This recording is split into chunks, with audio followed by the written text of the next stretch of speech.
সকালে ঘড়ির কাঁটা বলে দ্রুত চল, আর রান্নাঘর বলে আর একটু কাজ বাকি। এই দুয়ের মাঝখানে আমরা সবাই দৌড়াচ্ছি, মানে আমরা মেয়েরা, বউরা। তবুও এটাই তো জীবনের আসল গল্প, ব্যস্ততা, দায়িত্ব, ভালোবাসার মিশেল। কাজের মধ্যে দুই, খাই আর শুই, এটাই অনেকে ভাবেন বাড়িতে থাকলেই আমরা আরাম করি, কিন্তু সকাল থেকে শুরু হয় একের পর এক দায়িত্ব।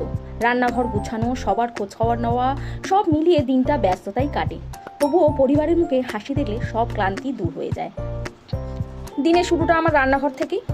এইভাবেই কিভাবে সময় চলে যায় সেটা বুঝতেই পারি না। তবে যতই বিরক্ত হই না কেন, এই ছোট ছোট ব্যস্ততার মধ্যেই লুকিয়ে থাকে জীবনের অনেকটা আনন্দ। কারণ আমরা যদি কোনো কাজকর্ম না করি, শুধু বসে থাকি, তাহলে কিন্তু আমরা জীবনে বোর হয়ে যাব।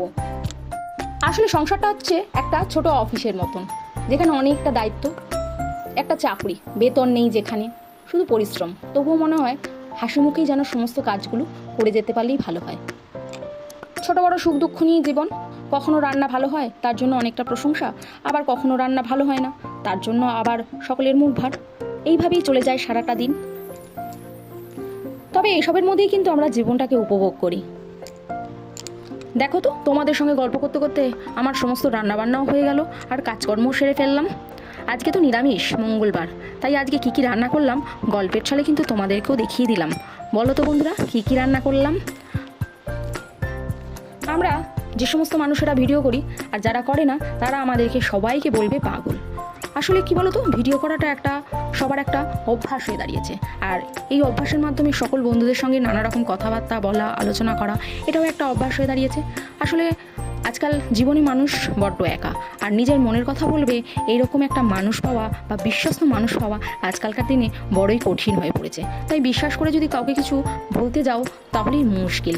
তো সেই জন্যই মানুষ এখন ভাবে যতটুকু নিজের মতন করে। আর আমরা যখন সারাদিন কাজকর্ম করি, আমাদের যখন একা একা কাজকর্ম করি, তাহলে কিন্তু আমাদের মাথার মধ্যে অনেক রকম চিন্তা ভাবনা ঘোরে, অনেক রকম কথাবার্তা ঘোরে, যার মধ্যে হয়তো কিছুটা আমরা বলতে পারি, আর বেশিরভাগটাই আমরা বলতে পারি না।